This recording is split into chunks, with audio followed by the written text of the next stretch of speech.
Welcome back to Deeper Than a Cut, inside of Executive Cuts and more in downtown Detroit. T, D'Angelo, Lee, what's up, guys? What's up? What's going on? Quite a bit. Yeah. In the world of social media, if you will, YouTube, etc.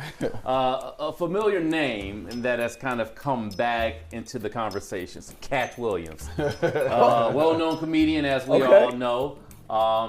Has been to Detroit many of times, very popular here in the Motor City. His interview with Shannon Sharpe recently, it has a lot of people talking. I know you've caught a few snippets of it, D'Angelo. Yeah, I caught some. T, I know you caught quite a bit of it. Let's start with you, T. What do you think, man? It was such a long video. I didn't realize 3 it was hours. that long. So I had to go in segments, man. I could, but it was so much there. What I got from it, what I received from it was that, he wants credit to start with. He wants credit for jokes, for TV shows. He wants credit for fame. He wants credit for the money they're making. He didn't get the opportunities that a lot of other comedians were afforded. He feel like they used a lot of his material. And so when you operate like that and that light, man, and you go on the show nationally and you call out certain names, he went after some big names. He went after some Kevin big Hart, names, man. Steve Harvey, Cedric the Entertainer. It's like almost like, man, and I get where he's saying maybe a joke or two, but these guys have elevated in the industry that has taken over across the world, going on tours and TV shows and movies, getting paid lots of money, man, to do what they do, and they rose to the pinnacle of their profession. And I think he does want, just to start this conversation off, just wants credit for someone else's success.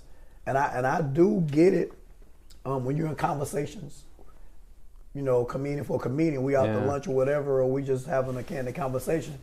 You might want to be careful about spilling your upcoming headline jokes with other potential comedians, because they might use it for their own show. Here's something I want to throw out there. It's a post I found on Facebook a short time ago by Dave Chappelle.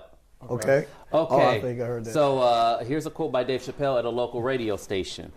He didn't say anything about any of these white boys.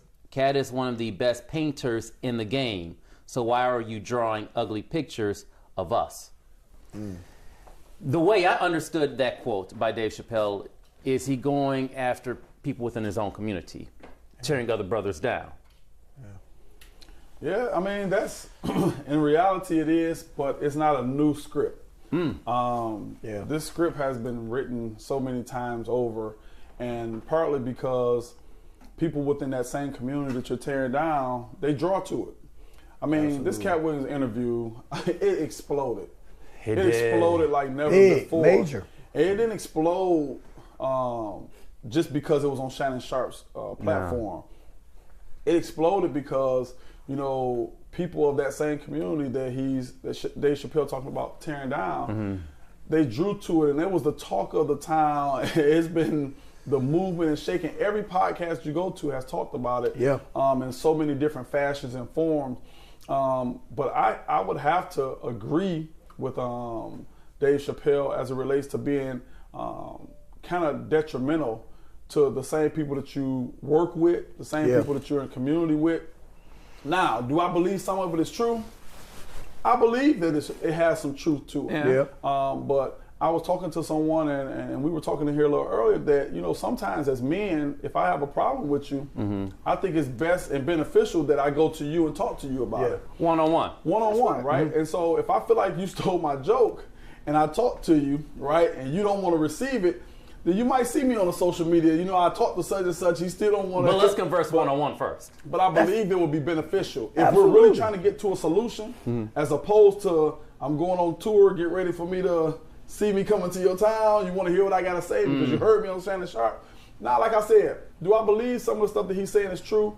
I do. Right. But I think that there was a different way that you could have went about doing it so that it could have been most beneficial to you, the people that you had a problem with, and the industry, so to speak. And as big as Katt Williams and the people that he talked about are, if they could have got on the same page, they could have rectified this and really made, you know what I'm saying, a big deal about it. But for whatever reason, he chose to go that route, and it caught like wildfire. It did. It definitely did. And T, since I know you caught a lot of it, maybe you can help me out with this. There were parts of it, in my opinion, because I watched most of the 3 hour. Make no mistake, I was moving around at home, catching snippets here and there. It's a 3 hour interview. Right. There were parts where Shannon Sharpe asked Katt Williams about his family, his past, and in my opinion, it seemed like he got a little tight. A little bit more short versus when we're talking about other individuals.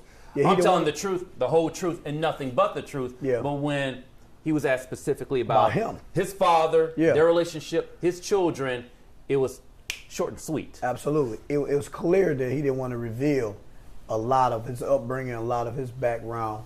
But he didn't really have the information. I don't think he understood. I don't even think he realized Shannon was going to ask him those questions. I believe they probably talked about it, but from what I perceive, I don't believe he was ready to even have those conversations about it. That's why it was short. He didn't want to talk about that. He wanted to keep it about cast it on someone else and say they're the problem. I'm not the problem. Okay, it's my job to interview people and to ask questions. Absolutely. So maybe I'm coming from the side of, if you walk into that kind of conversation, then it's a tell-all from every angle. It's that fair, where we're bringing that tone of, we're telling the whole darn truth. We coming out. Yeah. From my understanding, though, they said Katt Williams started off 30 minutes off the rip before Shannon even ever asked a question. And so Katt Williams just got to going. Prepared. And it was prepared for that. He had a message that he wanted to push, that he wanted to get out. And before anything could be asked about him, he was ready to get out what he wanted to. He wasn't ready for that. And he had an agenda. He had a purpose on why he did it. And so it looked like it's paying off with the tour that he's on. But does it take any merit away from the conversation those two had? As it relates to what? Katt not giving as much about himself. Well, Katt might not want to tell about himself. He didn't. It's clear. That's why I said it's clear. When you come with a specific agenda, like you have a certain message that you want to get out, I can sit down with you for 4 hours and spin you in circles around the questions I don't want to talk about. And get right back to the point I want to talk to you about. And when people do succeed in that method, does it still lessen the value of their interview? It does. Like as folks who are watching, I mean, do you feel? Does it have as much merit? It doesn't feel like a tell-all. It feels like a tell what I want you to know. You're withholding. You are withholding. Clearly. You had a lot to say about everyone else. When it was your turn to speak about your integrity, your pride, whatever makes you who you are, why you feel you should be qualified to speak on someone else openly instead of privately, then you don't have nothing to say. And that was my biggest thing about the interview. It went quick. Those questions was quick. He wasn't prepared for that. Like I felt like I knew a lot more about other folks who were mentioned. But I didn't learn more about him. That would have kind of told intentional. Exactly. That's what I said. He wasn't prepared. He didn't want that. But that's the key of it. Again, this is on the side of someone who does interviews. I'm the interviewer most of the time. Absolutely. When I watch an interview on anyone, I feel like we're supposed to walk away knowing more about the person. Who's being interviewed. That's how it should be. Unless there's a different agenda that I have in mind. See, if the person is being interviewed, because see, this is what you got to understand too. Shannon was not prepared either. And he'll tell you. He wasn't prepared for Katt Williams to come on and rant for 30 minutes. That was a lot. Go. You know what I'm saying? So he said there were several points in the times, because I watched the little stuff afterwards. He said there were several times and points where I was like, okay, I'm going to ask this question about his background, his growing up, this, that, and the other. He said I never got a chance to get in because he said Katt just came in. And he said as an interviewer, I felt like it got out of control for myself. I just did get out of control. It did get out of control. He said, and for 30 minutes, he said Katt just ran. He just went. And so it was like... Had a sip of cognac and... That's all it takes. Over a couple of drinks. That added to the fact that it getting out of control, and Shannon didn't know how to right the ship until Katt got finished with his 30 minutes of ranting. But the ranting was literally the direction in which he wanted the interview to go. And so he tilted it. He tilted the conversation in the way that he wanted to go. And unfortunately, it was tearing down a lot of people of his community, of his color, black people, and although some of it being true, I think it just could have been handled a different way. Okay, so you gave me a good breakdown. So tell me this: would Shannon Sharpe have been rude or inconsiderate to have just cut Katt off? Like, hold on, let me ask you a few You questions. said something. Let me. Let me insert something real quick. Or was it better to just let Katt speak his truth? The reason it was better for Katt to speak his truth because you can get 50 million views. This is true. Clearly. If you stop the That's the interview, outcome. clearly. Clearly. But if you let Katt go and say this stuff, because now you sitting back there sipping your drink, crossing your legs, you're like, oh, for real? Oh, I had this guy on the show. And before long, you're like, man, hold on. We 30 minutes into an interview and I ain't asked a question. And so for the sake of being able to get the viewers and all the clicks, highest Let 'em rated go. podcast TV, 50 Let 'em million run. views in a week or 2 weeks. That's what you And get when you counting. get that. And count. Because for me now as a viewer, I'm ready to hear from the other comedians now. Maybe they should go on Shannon. Yeah, but you know what? They've been on Shannon. Yeah. No, I'm saying They've post this first interview. But you know what Okay. they're doing? what?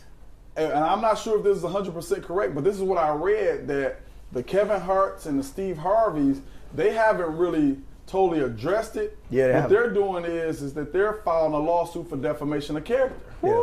And see that's And the see, other this piece is come with this it. is the cycle that you're stirring up over something, and this is what Chappelle is talking about as it relates to Clashing. Yeah, and why us? Listen, man, at one And, point in time. and it's important to mention that quote by Chappelle. I mean, again, the understanding is it's not saying go after other people, but don't try to tear down your own. Your own. Right. Not at the expense of tearing down your own house. Yeah. You live in a house and you take it down brick by brick.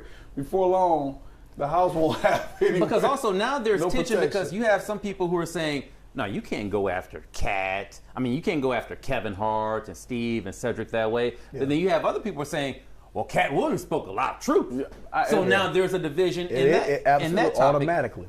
in that debate. It creates that. Yeah. I don't think anybody's off limits as it relates to truth. But Of course not. I think there's a way that you handle that that will literally give you an opportunity to get a resolution and get it solved in a way that's going to be beneficial to everybody. Because right now, it's just conversation. And he could possibly be getting sued by these guys because you said so much stuff about their characters. You said so much stuff about them. Stuff that we these- can't even repeat. Yeah, it's We can't like- repeat. No, that's why I haven't said anything.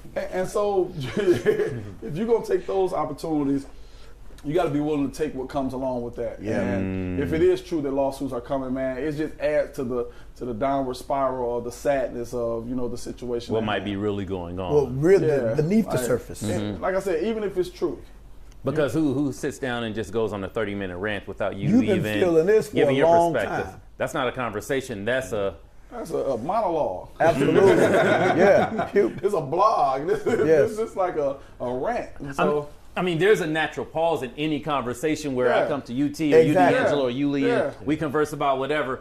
I'm going to pause after about a minute or two of spitting out whatever I had to Yeah, say. yeah, and absolutely. Get your Get your point of chance view. to catch up Unless with me. You have an agenda. And it's What clearly. you think, Lee? I mean, I didn't watch too much of it, but from the just observing what y'all been saying, like you said, he probably does have an agenda, and he probably is pushing for his tour. Yeah. You know what I'm saying? And, I mean, he got 50 mil Absolutely. viewers, so I mean, it works. He works something out. What made But the backlash, well, like you said, if that is true about that, then you gotta take the good with the bad. I mean, you put yourself in that situation. Absolutely. What made me bring this conversation up with you guys is, look, I played it at home. I'm moving around. I'm cleaning. I'm cooking, Right. dusting, whatever. Right. And there were just multiple times where it's just like, What did he say? Like, did you really? No. like Did you really it say stopped that? you in your tracks. Yeah. Yeah. Watching that interview, you can clean a whole house in somebody else's house for 3 hours. Sometimes I went back to hear it again. I was like, did you really? Did you? Man, Like, And he really did. And he really did. I said, I walked away and was like, wow. It's like, okay. he tried. He did what he thought was best, and for whatever reason, It's not good, man. I just felt like it could have just been handled in a different Way way. better. And we could have got a better resolution from it, as opposed to, I got X amount of views, the most viewed video, and then now on the backside of it, possibly dealing with legal situations. I think it just could have been handled better. Mm-hmm. Yeah, I think too that, you know, when you operate like that, if I have an issue with you being a man of integrity I am, I want to get off my chest. Yeah. The moment he heard his joke, if I felt like you stole my joke or whatever, the moment that we can have a conversation. Mm-hmm. Because I also know that Katt Williams is the type of person, he'll show up at a show, and then if he liked the show, he'll go backstage and he'll sow into the person. He'll give thousands of dollars to a comedian. Several times they said it's like he'll be out there, you won't even know he's in the audience, and he'll go backstage, send somebody, he won't go in his own person, but he'll send someone with a stack of money, I don't know the dollar amount, but he'll give to them and say, good show. And they walk away. They say around the United States, when he go to certain shows, that's what he does. So it's clearly that he appreciates the craft, right? But it's just like, I believe that he could have went to them directly and said, can we have a conversation? Not even lead with, I have a problem with you. Just lead with and say, hey man, can we talk I'd like about to something? meet you. Yeah. I believe we have a good enough decor, profession. You know what I'm saying? Can you say that again, dude? That's how men handle That's how I would do it. That's how you would. We all. If I got a problem with you, we gonna say, have a conversation. Hey man, you my man, but I think we need to sit down and have a conversation. Yeah, let's have a conversation. So that we can rectify this. I don't want our relationship to be hindered and me harboring feelings. Yeah. So let me get this off of me so we can make sure we put everything on the table. You tell me what you think about it, I tell you what I think about it. We come to a solution, we slap fives, and we go on with our lives instead of harboring feelings of unforgiveness, because that's what it sounds a lot. Exactly. There was a lot of unforgiveness in there. There was a lot of frustration. There was a lot of irritation. And if it's from stealing jokes to feeling like, I didn't get the opportunity because of whatever the case is. But on top of it, the truth that he spoke, I just felt like it just could have been handled different. Much different. Okay. Much different. And this speaks to life in general. Mm-hmm. But when you're able to handle life situations, because life gonna keep life every day. Things gonna come up, and if you're not willing and able, it's always something. But you have to develop. It's a life skill. You have to be able to have difficult conversations. Mm-hmm. Nobody in the world wants to have difficult conversations. They expect life to just go easy. So I think that he definitely could have handled it a lot better. I think he should have, and I think at this point, since the video come out, I think it will be like a union, if you will, of them with other comedians, Katt Williams and other guys, coming together and just making peace about it. But when you come at me and bark at me nationally without even having a conversation with me, then I think that's why the defamation of character suits are coming. Whew. Okay, we shall see, gentlemen. Yeah, we shall see. Deeper than the cut. It's deeper, always deeper. Always deeper than the cut. Always deeper than the cut. For sure. It's always deeper than the cut. Always.